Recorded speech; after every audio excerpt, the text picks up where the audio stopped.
utang turun dan sediaan turun pada 2011 tidak ada, tapi pada 2012 ada sebesar 13.500 dan sebesar 250.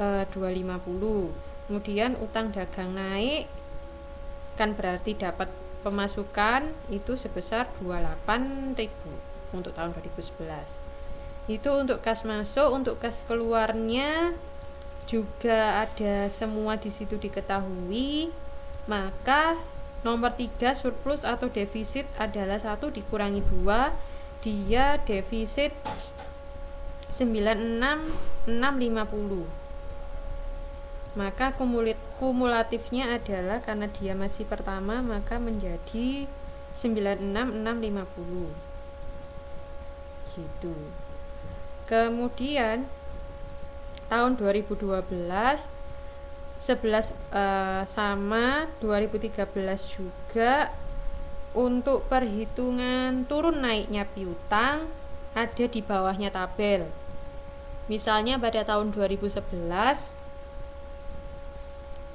45.000 dikurangi 10.000. 45.000 itu dari 15% kali 300.000. 2011 kan tadi belinya jualannya 300.000. Kemudian untuk keterangan yang G, piutang 15.000 dari jualan. Piutangnya berarti 15% dari 300.000 sama dengan 45.000. 2012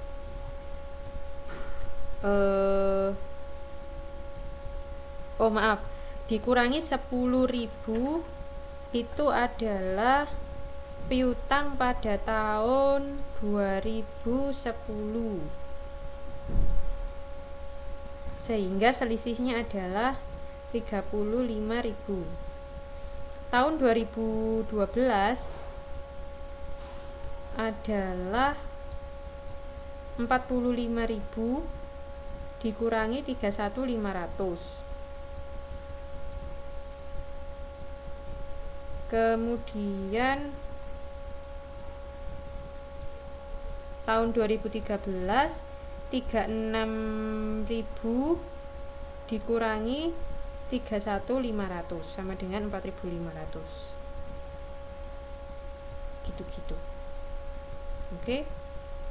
Itu untuk menghitung turun naiknya piutang. Sedangkan untuk menghitung turun naiknya sediaan itu ada pada tahun 2011 yaitu 45.000 dikurangi 20.350.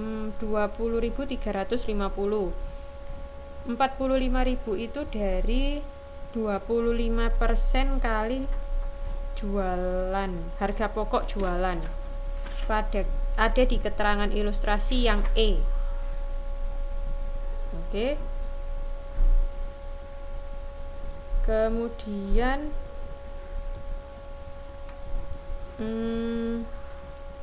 yang 2012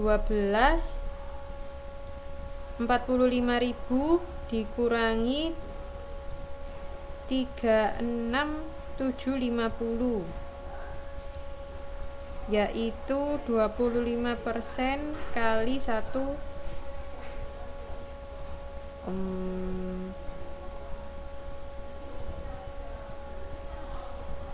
25% kali 147. Tek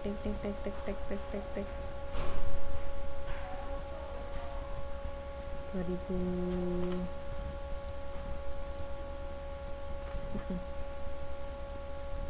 Yap, sehingga selisihnya adalah 8.250.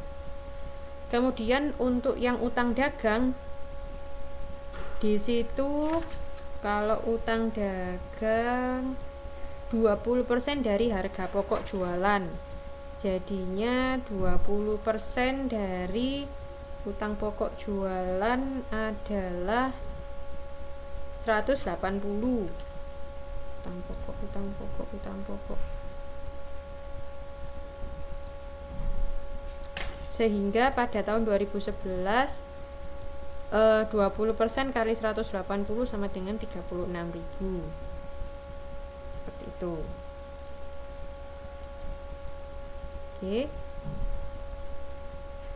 Itu untuk mengisi anggaran kas.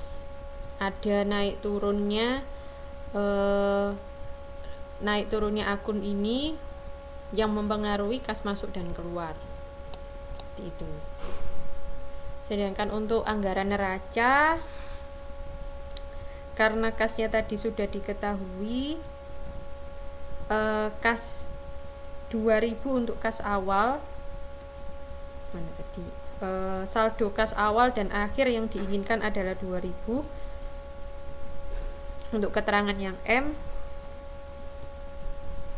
maka pada tahun 2011 adalah 2000. Kemudian piutang usaha sediaan produk diketahui tadi setelah dihitung, maka aktiva tetap bersih jumlahnya berapa, total aktiva bisa dihitung. Kemudian utang jangka pendek, ada utang dagang, ada utang pajak, kemudian utang dividen yang tiap tahunnya sama, sehingga jumlah utang pendeknya dapat diketahui. Kemudian utang jangka panjang ada di halaman 8.9 sebesar 12.000. Kemudian jumlah utangnya dijumlahkan, kemudian ada modal sendiri, laba ditahan, sehingga semuanya bisa ditotal.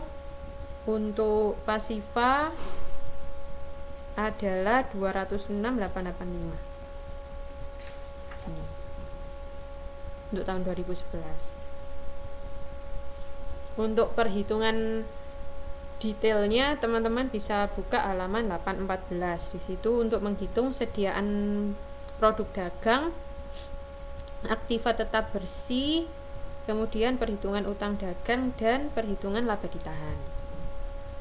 Itu. Oke.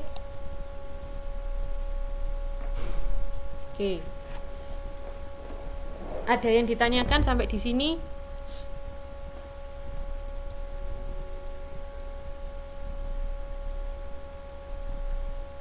Saya lanjutkan ya. Sekarang kita akan membahas kerancuan dalam akunting. Kerancuan, istilah yang beragam dengan pengertian yang berbeda-beda, tetapi ada yang menganggap artinya sama, sehingga tidak konsisten. Tidak konsistennya pemakaian istilah menjadikan istilah yang kacau dan sulit dipahami. Gitu. Contohnya akuntansi, yaitu akuntansi. Accounting, bahasa Indonesianya atau artinya adalah akunting. Keduanya ini berasal dari account. Tapi biasanya kita menggunakan accounting itu jadi akuntansi. Kita tidak pernah menggunakan akunting. Nah, ini teman-teman silahkan dibaca secara lengkap, karena di sini banyak sekali contoh-contohnya, banyak sekali keterangannya yang mungkin akan lebih dipahami kalau teman-teman lebih sering membaca atau lebih banyak membacanya. Oke. Kemudian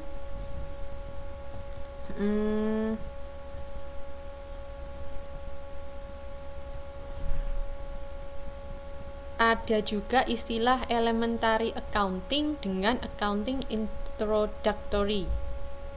Ini berbeda artinya. Kalau elementary accounting itu membahas mengenai akunting secara keseluruhan, tapi pada level elementary atau pada level yang dasar. Nah, kalau accounting introductory itu adalah pengenalan mengenai akunting. Jadi hanya awal-awalnya saja, tidak termasuk akuntansi manajemen atau tidak termasuk akuntansi yang secara luas. awal-awalnya saja. Nah,